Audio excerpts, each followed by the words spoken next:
Hello everyone, मैं Prince Sharma एक बार फिर स्वागत करता हूँ आप सभी का आपके अपने online platform easy English with Prince पे।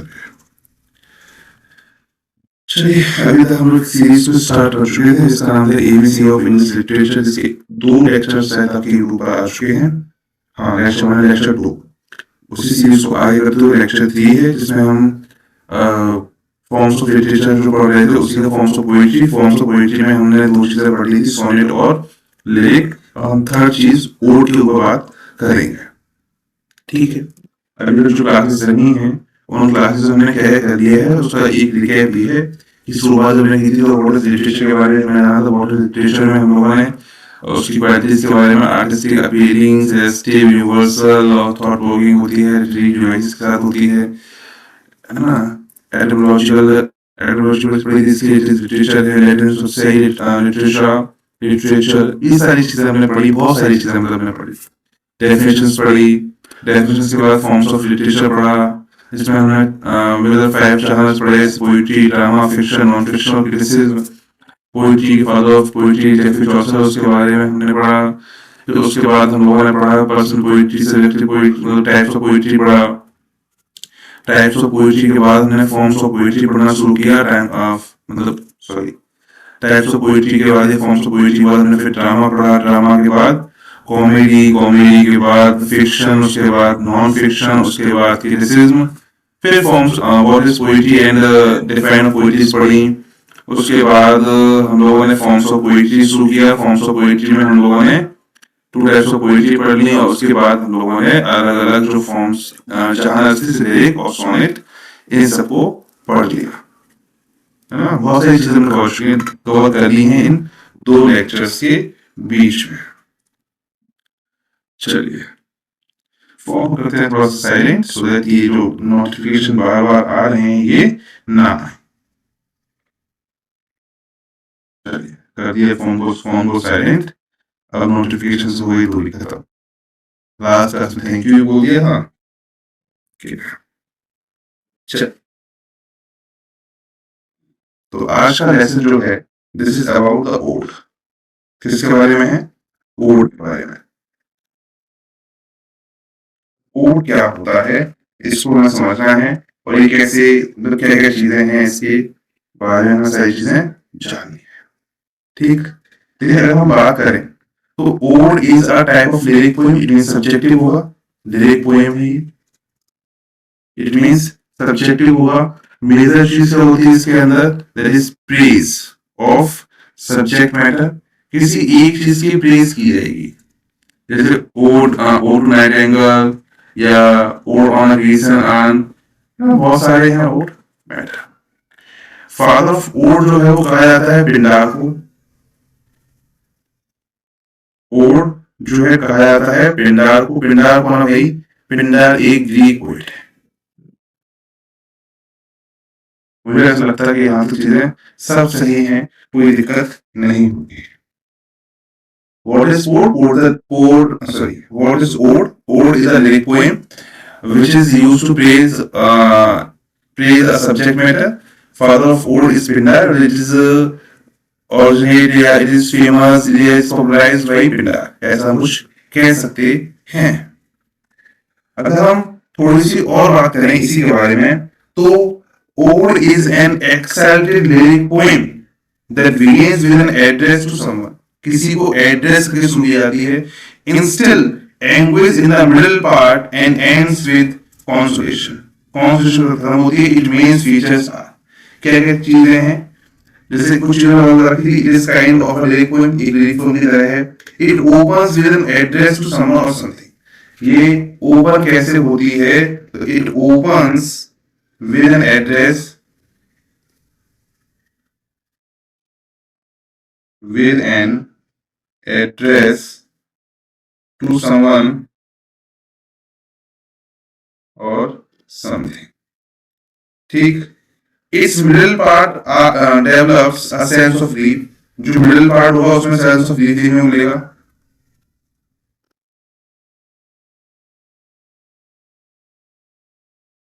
A sense of grief। ठीक, it ends with some sort of consolation।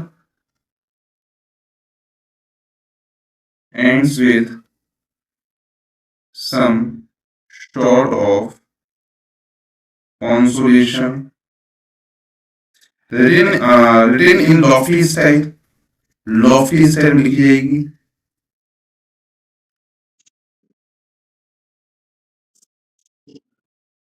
Written in lofty style. Subject matter is serious.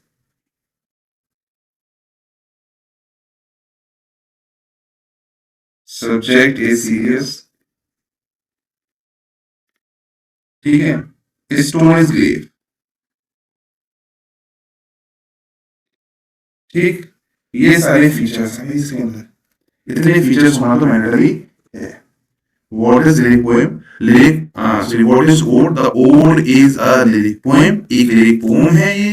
Praise of subject matter. Father of ode जो है वो पिंडार है जो एक lyric poem रहे थे. It opens with an address to someone or something. जब भी poetry start होगी तो किसी को address करेगी. Middle part develop a sense of grief. बीच का जो part होगा उसमें दुख देखने को मिलेगा.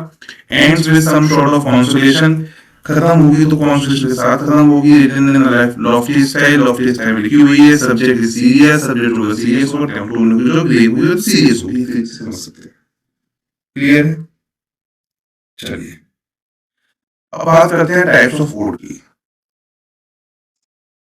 टाइप्स ऑफ, देखिए there are 3 types of ode. 3 type के ओड हैं. First is Pindaric ode. Easy है आइडेंटिफाई करना क्योंकि पिंडार से बना हुआ. होरेशियन ओड, ठीक है. Irregular odd.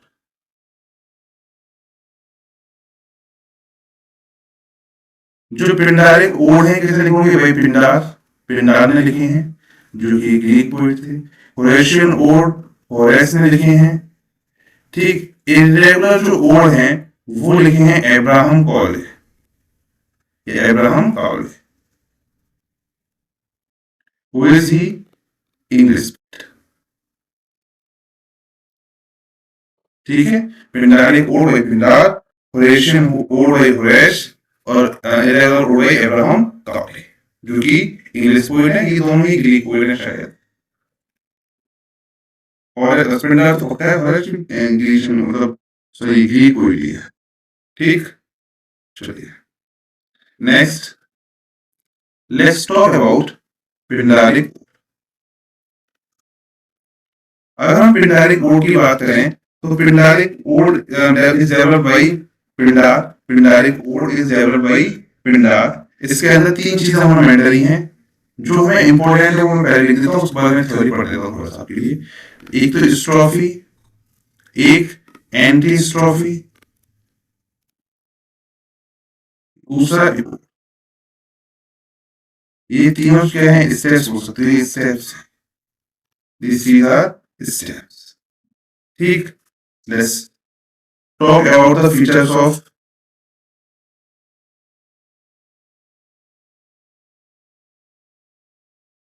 फीचर्स क्या है. अच्छा मीनिंग समझ लेते हैं. Strophe, what is the meaning of strophe. Meaning strophe का मतलब होता है राइट टू लेफ्ट.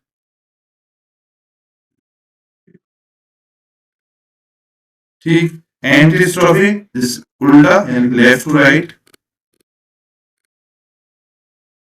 एपोड में स्टिल. ये क्लियर है. Let's talk about Pindaric ode. Pindaric ode और रेगुलर ओड. पिंडारिक ओड को क्या बोलते हैं बेटा. रेगुलर ओड भी इसी बोलते हैं. Regular odd.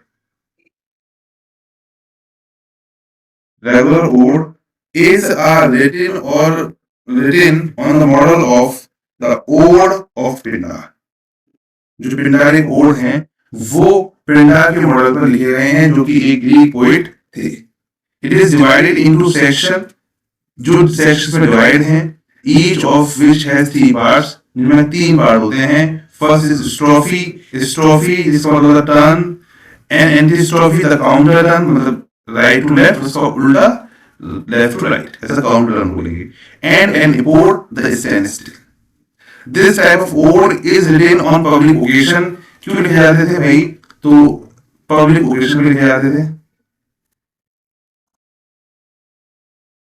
Public occasion.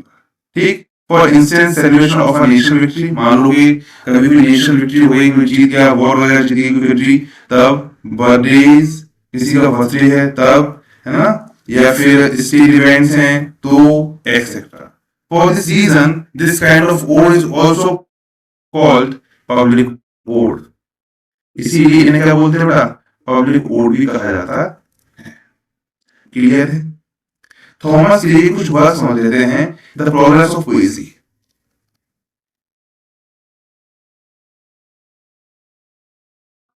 Progress of पोएजी बेटा, ये क्या है बेटा, ये आपका पिंडारिक ओड ही है। किसने लिखा है? थॉमस ने। क्लियर? टेनिस ने लिखा है odd on the death of Duke of Wellington. Odd on the death of the Duke of Wellington.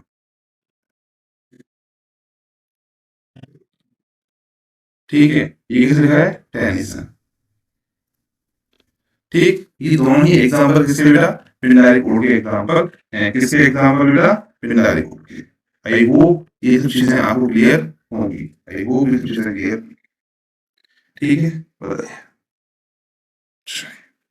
Next type is, the next type is Horatian ode.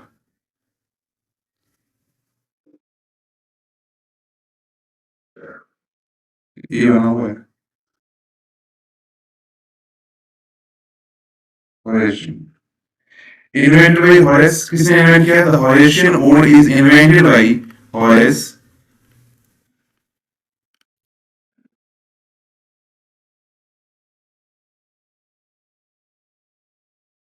Horace, ठीक, जो कि कौन थे बेटा?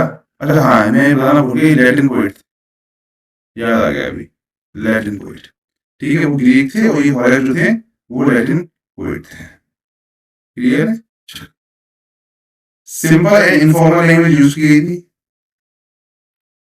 Used simple and logical language, या informal, so simple and informal language.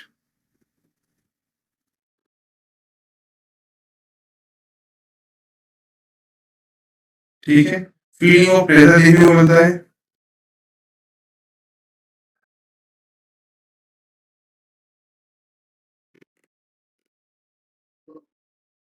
Feeling of pleasure देखने को मिलता है। और जो ओ टू ऑटम है, ओ टू ऑटम, ये इसका एग्जाम्पल है। ठीक, चलिए, let's talk about Horatian. The Horatian ode is named after Horace. Horatian ode का जो नाम है वो होरेस के नाम पे पड़ा। अ लैटिन पोएट, जो कि लैटिन पोएट थे। It consist of a number of 2 lines और 4 लाइन स्टैंजा। इसके अंदर 2 लाइन और 4 लाइन स्टैंजा हुआ करते थे। स्टैंजा, ठीक। It is written on private और पर्सनल एक्सपीरियंस, दोनों पर ही। जैसे पहले वाले में जो पढ़े पिंडारी कोड, तो किस पे थे? पब्लिक ओकेशंस पे। लेकिन ये both, on both public and private occasion.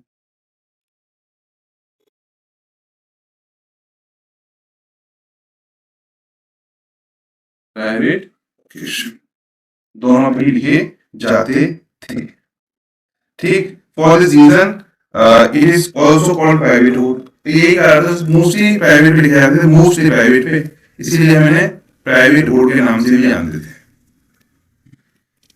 ठीक, the English poet adopt the regular stanza pattern, but they discarded Horace's 2 line or 4 line stanza। Wordsworth ode to duty. अब कौन कौन से एग्जांपल हैं?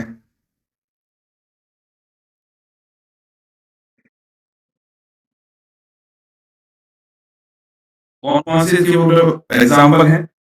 वर्ड्सवर्थ के ओ टू ड्यूटी इन्हीं के example है। ठीक है, ओ टू ड्यूटी इन्हीं के एग्जांपल है, और मतलब इसी के एग्जांपल है। Ode to the west wind,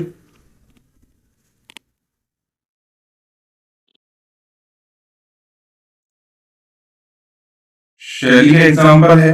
Shelley का एग्जांपल है बेटा ये। और ओ टू नाइटिंगेल, ये मैं नाम लिया था इसका।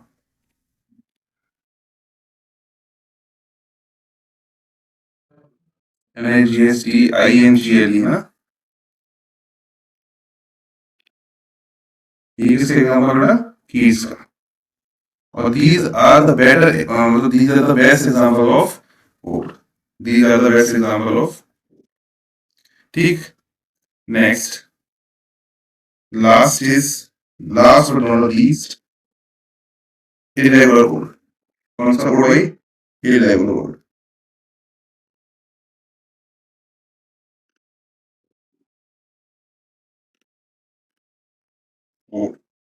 No fix pattern, irregular old किसे कहा जाता है कि कोई नो फिक्स पैटर्न, कोई फिक्स पैटर्न नहीं है,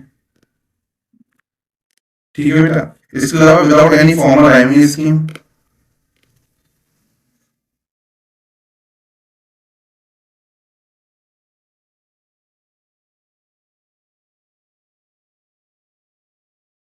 without any formal rhyming scheme, also known as, Abraham Cowley लिखा है तो Cowley ode, also known as Cowley ode, ठीक है। फेमस ड्यूरिंग रोमांटिक्स,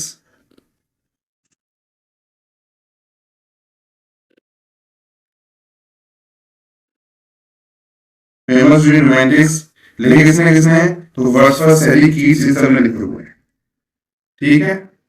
चलिए चलिए, कौन कौन से आप इसके बारे में कुछ बात कर लेते हैं।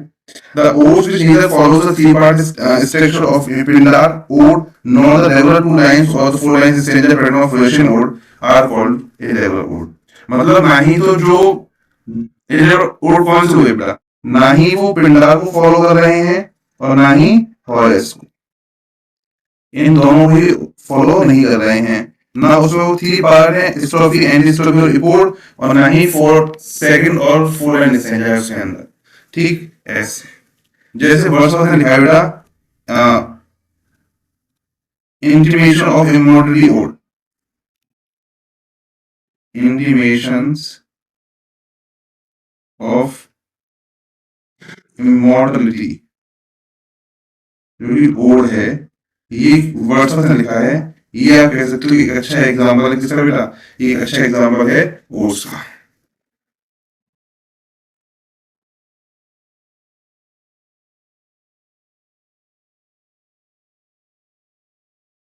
ओड का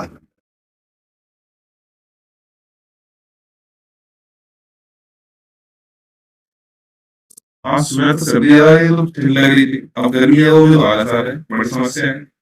मतलब मतलब लोग की दुकान, मैं तो वेदर से कुछ हो नहीं पा रहा हूँ, इतना टाइम पे दिया था, ये आती है कुछ इस टाइम पे। अच्छा ये, सॉरी फॉर द बेसिक्स, अगर ये वीडियो आज आती है, अगर ये वीडियो मतलब आज जिस दिन मैं वीडियो बना रहा हूँ तो सेम डे आ जाती है, तो मैं आपको एडवांस में आपके नववर्ष जो हमारा नए वर्ष शुरू हो रहा है, मीन्स जो हमारा वैदिक कैलेंडर के हिसाब से, जो हिंदू कैलेंडर के हिसाब से 9 से शुरू होता है, तो मैं आपको नववर्ष की हार्दिक शुभकामनाएं। और अगर वीडियो बाद में आती है तो रिलेटेड हैप्पी न्यू ईयर। इसके बाद ईद भी है मंडे को शायद, तो ईद मुबारक भी आप लोगों को। पहले आती है वीडियो तो एडवांस में, यदि पहले नहीं आती है तो फिर वही रिलेटेड ईद मुबारक, ठीक। चलिए, क्या कर सकते हैं, क्या कर सकते हैं, क्या कर सकते। नेक्स्ट, वोट क्लियर है भाई, वोट क्लियर है। नेक्स्ट टॉपिक पे चलें। हो सकता है कि आज हम इस जो पर्टिकुलर जो फॉर्म्स हैं, फॉर्म्स ऑफ पोइट्री, इन्हें खत्म करना है। Valid, what is valid? Valid को बोलते हैं हम डांस सॉन्ग। क्या बोलते हैं बेटा? डांस सॉन्ग, डांस सॉन्ग बोलते हैं। Sings with valid, sings with valid, valid के साथ गाया जाता है। फोर एंड स्टेंजा होते हैं इसके अंदर, ठीक है, ये इम्पर्सनल होती है, इम्पर्सनल होती है। अच्छा, ये जो हो सकती है नरेटिव बोलते हैं, ऐसे बोलते हैं नरेटिव पोइट्री, ये बड़ी भी होती है भाषा। ठीक, जैसे कुछ एग्जांपल्स हैं, आप लोगों ने पढ़े हों, ला very डेम्सेस mercy.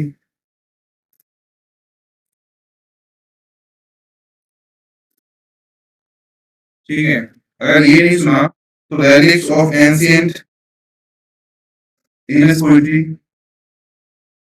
relics of ancient English poetry, जो कि किसका है भाई, वॉशर पर्सी।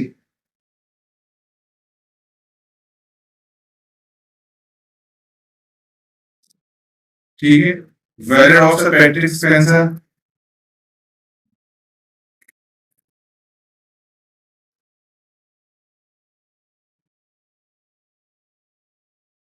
ठीक है, लिरिकल वेरिड आया था 798 में, मोस्ट इंपोर्टेंट। फर्स्ट कौन के बारे में आपको पहले से ही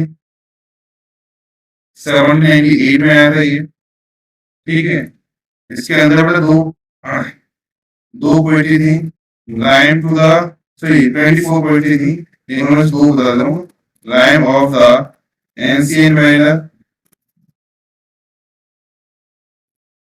जो एस टू कॉलेज लिखी थी,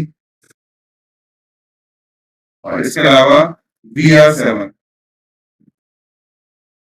जो वर्ड्सवर्थ की थी।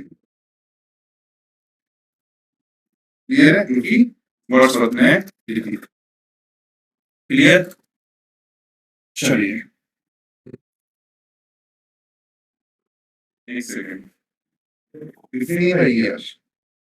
मैं आज सोचा था कि मैं आज 2 घंटे में आनी है।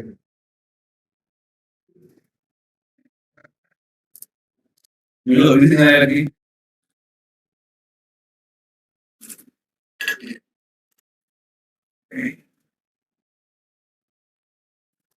चलिए, let's talk about valid. A narrative poem क्या है भाई वैलिड?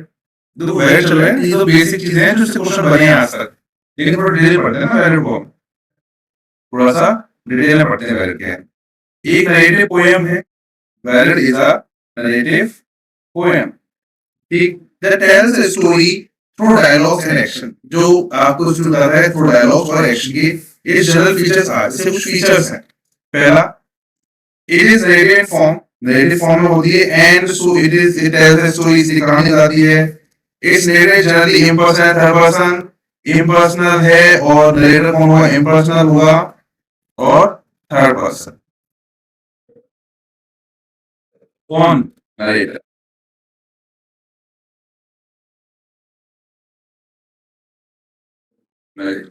ठीक, it opens dramatically at the middle of the story, opens dramatically, बीच में कभी भी स्टोरी बीच में ड्रामा एकदम, मतलब बहुत चीजें देखने को मिल सकते हैं।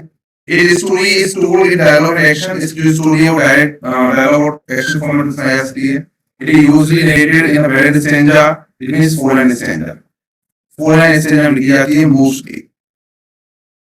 Different repetition of a line और स्टैंजा इज कॉमन, इट किसी भी लाइन को, किसी भी स्टैंजा को रिपीट किया जा सकता है। जैसे आपने सुना होगा, अरे 10th क्लास में है अमेंडा, ठीक, नहीं sorry, the tale of custard dragon, the tale of custard the dragon, जो वैलिड है।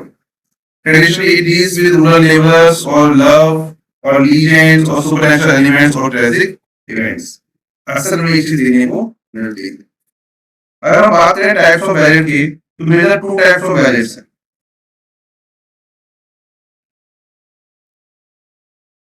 पहला जो वैलिड देखने को मिलता है द फॉल,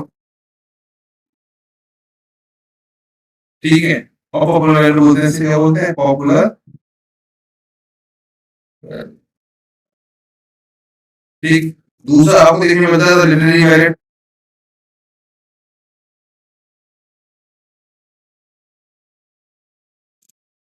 ठीक है। देखिए, फॉग और पॉपुलर के बारे में बात करते थे पहले वाले में, पहले हम बात कर रहे थे पहले वाले के पार्ट के बारे में। The anonymous were composed in the early period when written literature was not developed are called folk or popular word।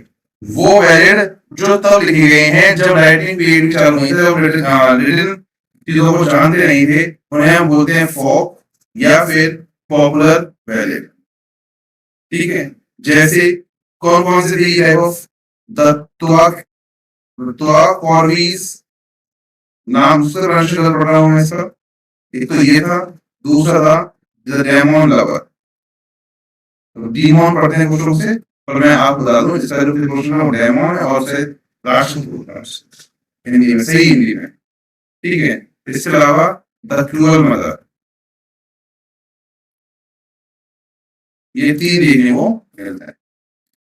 दूसरी वाली बात कर लेते हैं, जो हमारा लिटरेरी वैलिड है। The ballad written on the model of popular ballad is known as literary ballad. वो वैलिड जो पॉपुलर वैलिड के मॉडल में लिखा गया है उसे हम बोलते हैं literary ballad. The poets of this type of ballad imitated the form, language and style of the popular valid.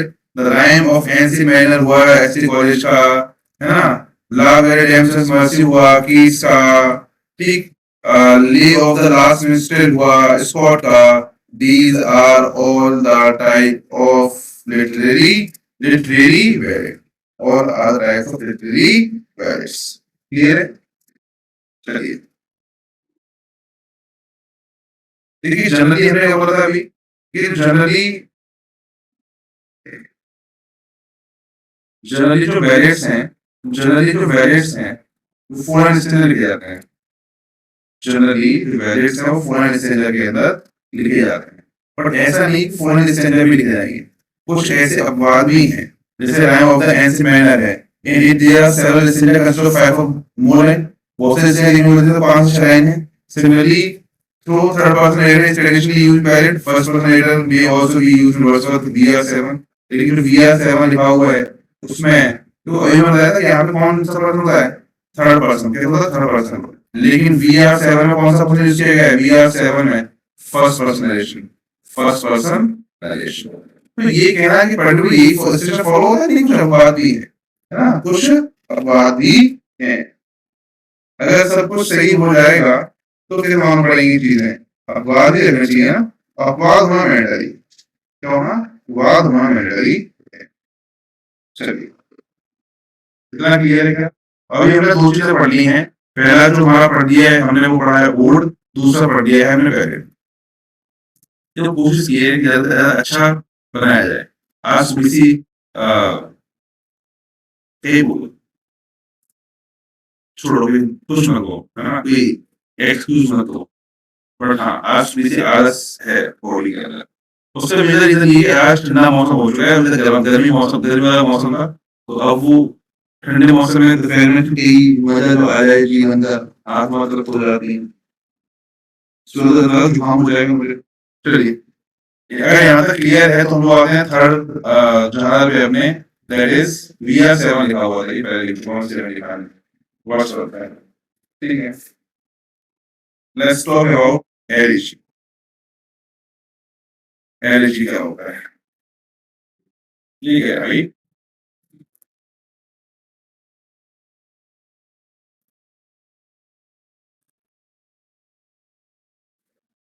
क्या है क्या है ये, क्या है क्या है,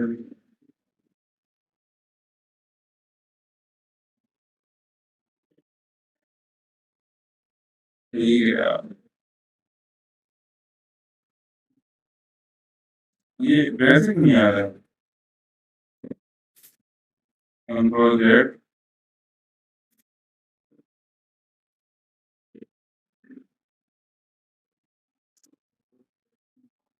अरे अभी तो ऑफसेट हो रहा था, फिर कर है। हाँ हटा इसको। चलिए एलिजी के बारे में बात कर लेते हैं। Elegy is also a type of lyric poem. क्या बताइए, ये भी एक लिरिक पोएम है, लिरिक पोएम। ठीक, for the death of an individual, for the death of an individual, individual death पर, और lamenting over a tragic event, और दुख हुआ किसी भी ट्रेजिक इवेंट। ठीक, क्लियर है। चलिए आ जाते हैं इनमें से बहुत सारी चीजें काम की आई है, बीए सेंट्रिक नहीं है। मैं इस पे एक वीडियो आ चुका पहले, जो कॉलेज सेंट्रिक थी, बीए सेंट्रिक थी, मतलब उसमें बीए के बारे में ही था। तो आप चाहो तो उसे पढ़ सकते हो। उसमें मैंने काफी बीए के बारे में चीजें बताई। The main characteristic of elegies are,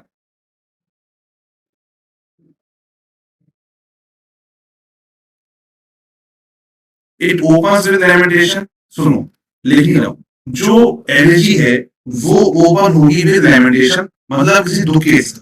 for the death of speakers dear friend, speaker की डियर फ्रेंड मतलब कोई अच्छा दोस्त होगा, उसकी मृत्यु से कहानी मतलब कविता शुरू होगी। इन इट्स मिडिल पार्ट, अगर इसके मिडिल पार्ट की बात करें, स्पीकर आइडलाइज, जो स्पीकर है वो आइडलाइज करता है एंड एडमायर करता है डेड। अब भाई ऑब्वियस सी बात है, किसी की मृत्यु हो जाए तो उसे गाली नहीं दे सकते। हम बताएंगे कि भाई उक्त जो फलाना फलाना आदमी था वो बहुत अच्छा आदमी था, चाहे वो कितना भी खराब क्यों ना हो, है ना। किसी की मृत्यु में हम उसकी बुराई नहीं कर सकते कि भाई अरे अच्छा है, बहुत बढ़िया मर गया वो, है ना। आपका दुश्मन भी हो, आप उसके पास जाते होगे तो आप क्या बोलोगे कि नहीं नहीं, मरना नहीं चाहिए था भाई साहब, बहुत अच्छा आदमी था यार, बहुत अच्छा आदमी, एकदम बढ़िया, है ना। लेकिन अगर मान लो अगर मान लो बहुत खराब आदमी तब भी नहीं बोलेंगे। वो एक मूवी थी गैंग्स ऑफ, वेब सीरीज थी gangs of Wasseypur. Gangs of Wasseypur में मुझे, जब मैं एलजी पढ़ता हूँ या पढ़ाता हूँ, तो मुझे वो छड़ याद आ जाता है, जिसमें जिसमें उसके यहाँ चाहे मृत्यु हो, चाहे कोई चीज हो, तो बैंड बाजी लेके आ जाता। तो एलजी वास्तव में क्या है कि हमारा टर्म नहीं है एलजी। एलजी जो है वो ब्रिटिश लिटरेचर में इम्पोर्टेंट था। ऑब्वियस सी बात है, क्योंकि ये क्रिश्चियन माइथोलॉजी में तो ऐसा होता है कि लोग मर जाते हैं तो वहाँ गाने गाए जाते हैं, लोग बारे में बताते हैं, गाने गा के सुनाते हैं। अब हमारे यहाँ तो नहीं होता ऐसा, हिंदू माइथोलॉजी में या मुस्लिम माइथोलॉजी में, जहां तक मुझे पता है, वहां तक किसी मृत्यु के बाद शोक सभा आयोजन की जा सकती है। लोग उनकी मृत्यु पे छाती पीट पीट के रो सकते हैं, बट ऐसा नहीं कह सकते कि वो गाने गा रहे हैं। ऐसे नहीं होता ना। देखिए ना, क्रिश्चियन माइथोलॉजी में ऐसा होता है, किसी की मृत्यु के बाद भी जो सैड सॉन्ग टाइप ऑफ बोल सकते हैं, किसी को प्रेज करने के लिए या फिर कुछ भी मतलब अप्रिशिएट करने के लिए, या मतलब कुछ भी उन्हें उनकी अच्छाइयां बताने के लिए ऐसा किया जाता है। ठीक, चलिए भाई। The society is criticised for doing injustice to the dead. Society को क्रिटिसाइज किया जाता है कि उन्होंने गलत किया है, जो मृत्यु मर चुका है उसके लिए, and for not allowing the dead person to do what he could have done.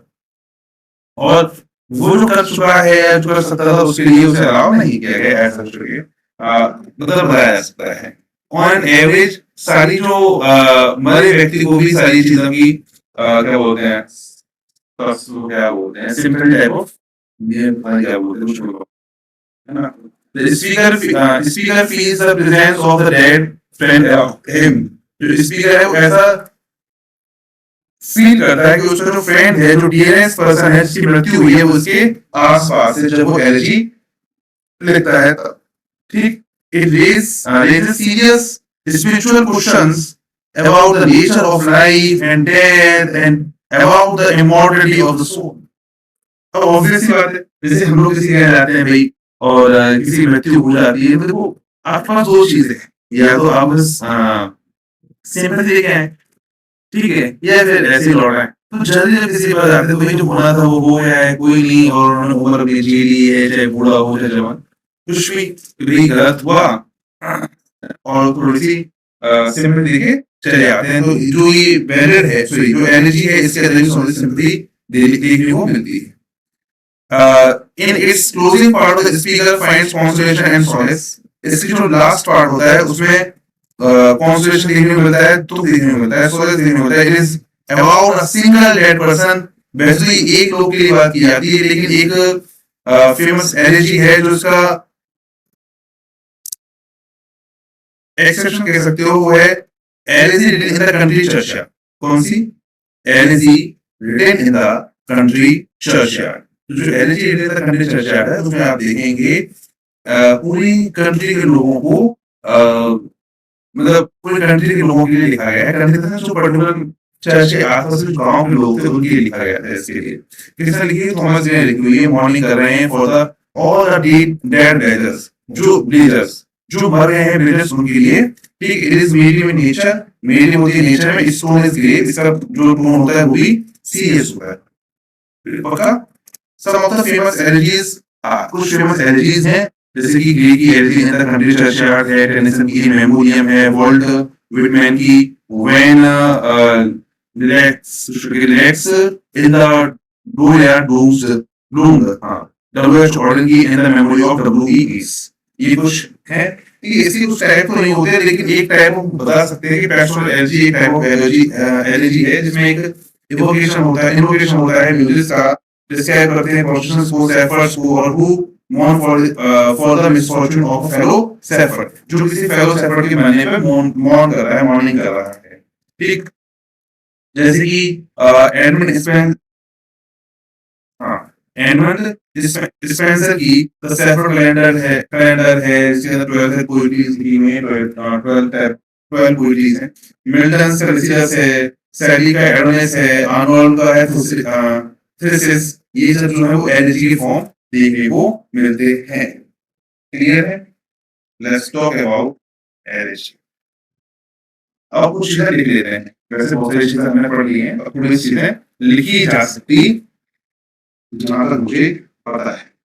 Allergy जो है इसे हम शो गीत के नाम से जानते हैं, ठीक है, शो, अ सैड सॉन्ग ऐसा कह सकते हैं, अ सैड सॉन्ग, ठीक। ऑन डेथ ऑफ बिलव्ड और लव्ड वन, जिसे गाया जाता है किसी की, मतलब किसी प्रियतमा, है ना, अपनी दोस्त या दोस्तिनी, सहेली की मृत्यु, अरे कोई भी हो सकता है, वो तो पर्टिकुलर जिसकी डेथ हुई है कोई भी हो सकता है, लड़का भी हो सकता है, लड़की भी हो सकता है, आपका दोस्त भी हो सकता है, आपकी गर्लफ्रेंड भी हो सकती है, गर्लफ्रेंड भी हो सकता है, उसकी मृत्यु पर, ठीक। Lyric on type of lyric है, लिरिक ऑन समवन्स डेथ, किसी की मृत्यु पे है, इसे मॉर्निंग सॉन्ग, मतलब शो की यानी मॉर्निंग सॉन्ग भी कह सकते हैं। ये मॉर्निंग MOURNG वाली है, यानी MORNING, ठीक है। लेमेंट ऑन दैट, तो क्या लेमेंट ऑन द, ऐसा कह सकते हैं। अगर हम टाइप्स ऑफ एलर्जी की बात करें, दो टाइप की एलर्जी होती है, पर्सनल और पेस्टोरल। टाइप्स ऑफ एलर्जी की बात करें तो दो टाइप की होती हैं, पर्सनल और पेस्टोरल, ठीक है। अगर हम एलर्जी मीटर की बात करें, इस मीटर में लिखी जाती है एलर्जी मीटर, वो होता है हेक्सामीटर और पेंटामीटर, दो में लिखी जाती है, हेक्सामीटर और, जिसका कोई नहीं है उसका पेंटामीटर तो है ही है, लेकिन जिसके पास अपने अपने मीटर हैं तो वो मीटर चलेगा। एलजी है 3 सेक्शन, एलजी में 3 सेक्शन होते हैं,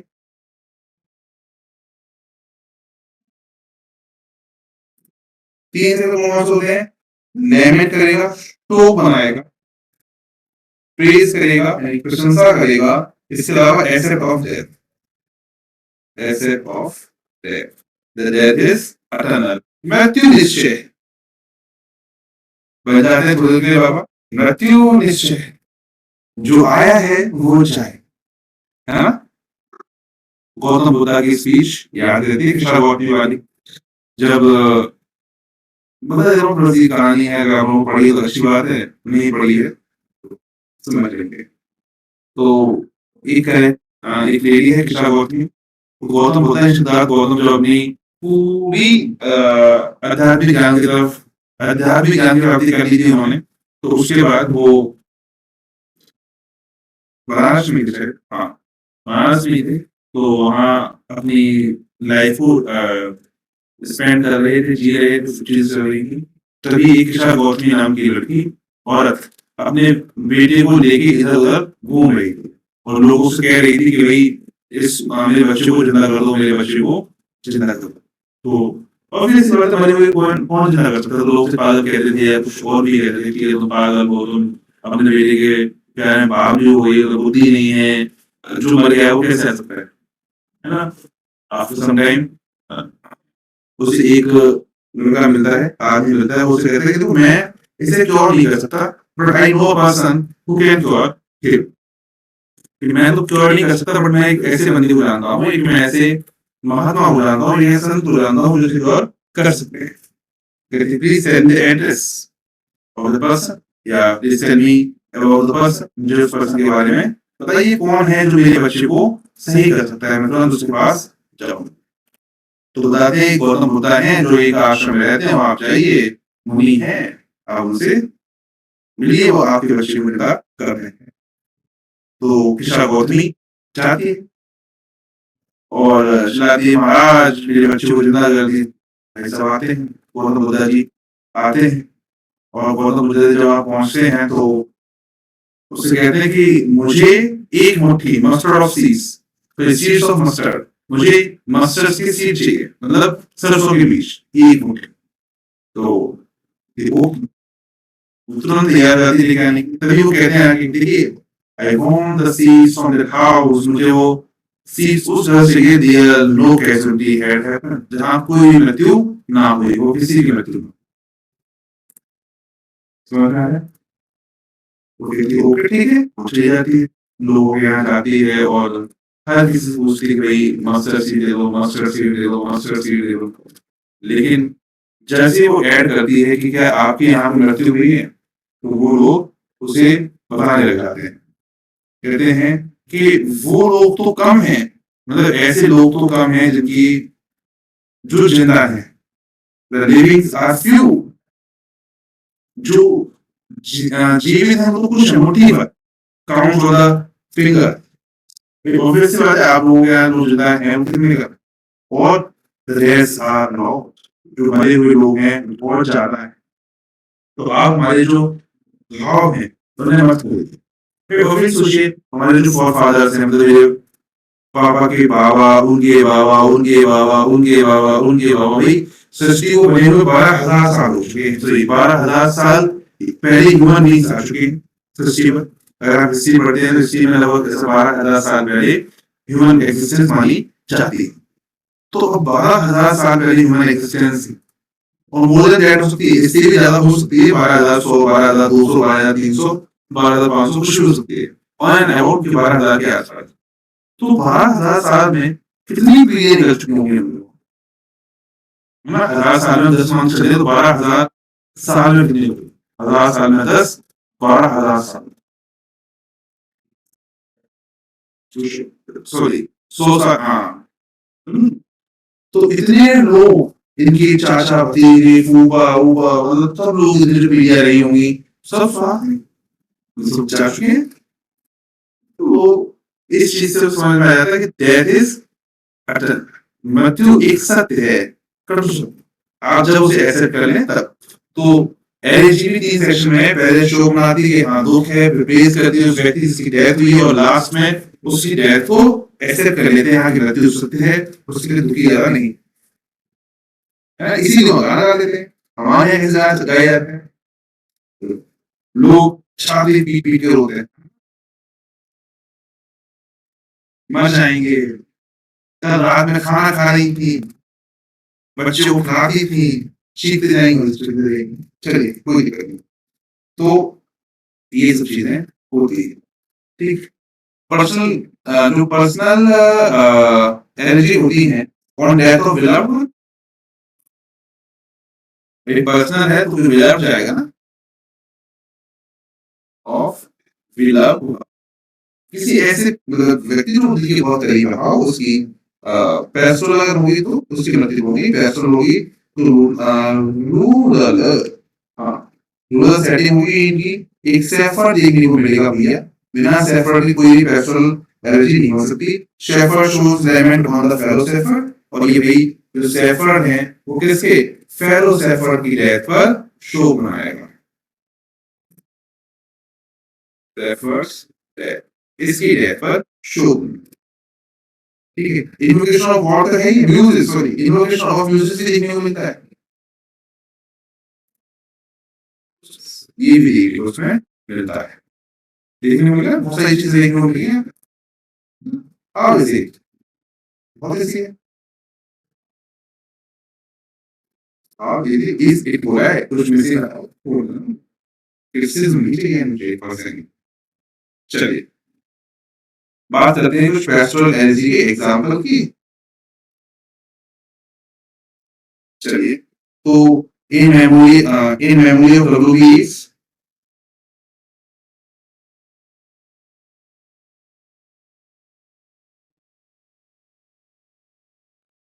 डब्ल्यू एच ऑर्डन की, ठीक है। Threnodia threnodia Augustus John Dryden की। ये जो दिखाया गया था वो चार्ल्स सेकंड की डेथ था। चार्ल्स सेकंड की death on the death of Charles second, ठीक है। इन मेमोरियम, ये इंपॉर्टेंट है भाई। एयर टेनिसन, अल्फ्रेड लॉर्ड टेनिसन। ये देखो in memory W H Auden पे, ऑर्डन लिखा था, ऑर्डन की डेथ पे लिखा था इन मेमोरियम किसने? ये लिखी on the death of Auden the best, ठीक है। चलो और ये तो याद ही होगा and elegy in the country churchyard वो थॉमस गेन ने की है for Richard West of poor places and elegy in the country चर्चा।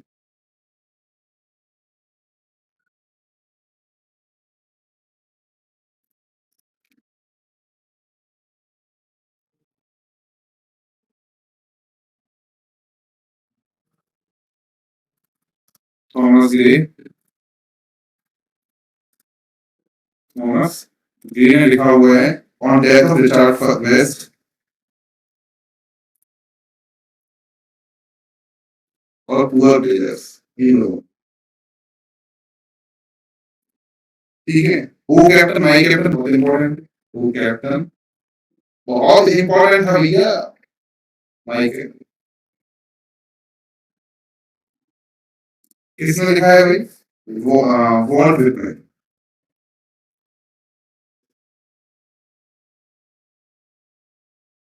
Walt Whitman. जिसका लिंकन, लिंकन की डेथ हुई, Abraham Lincoln, on the death of Lincoln, Abraham Lincoln, clear है। यहाँ एलजी खत्म होगी। अच्छा पैस्टोर जो ये अच्छा ध्यान रखना, ये जो मैंने कौन से एग्जांपल दिखा दिए, ये मैंने एग्जांपल दिखा, ये पैस्टोर एलर्जी नहीं है, पर्सनल एलर्जी है, पर्सनल एलर्जीज। कौन से एलर्जीज मिल रही सर? पर्सनल एलर्जीज, ठीक है। ये सब है आपकी पर्सनल एलर्जीज।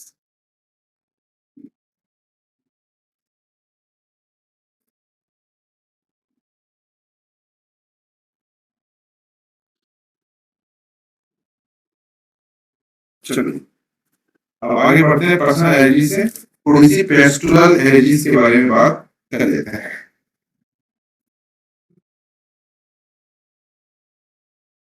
कौन कौन सी हैं? एस्ट्रोफिल, एडमंड स्पेंसर ने लिखी थी,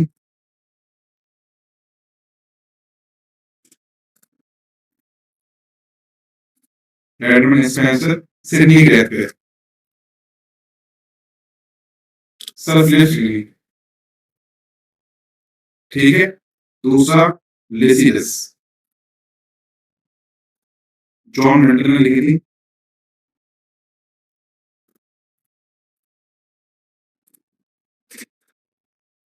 death of Edward king,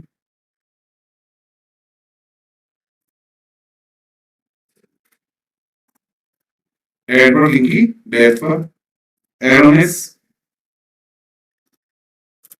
PV Shelley ने,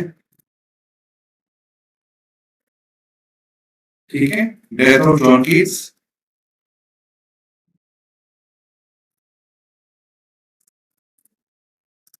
ठीक, death of John Keats. And last is Thyrsis, थ्रिस,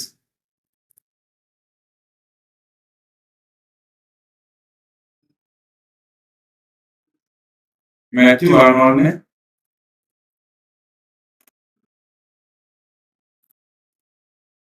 डेथ ऑफ A.H.